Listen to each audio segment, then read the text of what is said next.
Color test mating is a what-if pairing tool. Once you get your DNA results back, the test mating tool helps you predict what genes your puppies can inherit from a specific sire and dam pairing, so you can plan litters, avoid surprises, and make smarter breeding decisions. Start by pulling up the DNA profile for each dog, your sire and your dam. You'll want the genotype results for the major loci listed in your report.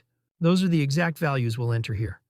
First, choose your dam from the drop-down. Then click into each gene section on the left, example agouti, and select the genotype that matches your DNA report. Next, choose your sire and do the same thing. Once both sides match the DNA profiles, click Calculate.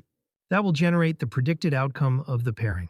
Once you've entered the DNA profile, click Update to stores the genetic profile to each animal, so you never have to re-enter it again. Next time you select that dog, their DNA profile is already loaded. You can save this pairing so you don't have to run the scenario again. In the results, you'll see the possible genetic outcomes and what they mean visually. This helps you estimate what colors, patterns, and traits are possible, and how likely each outcome is before you ever breed the dogs. Click on My Matings to review saved matings. So the workflow is simple. Enter the DNA results once, save them to each animal, then use Calculate anytime you want to preview a pairing. It turns DNA data into real, usable breeding decisions fast. We hope you enjoyed this overview. Happy breeding!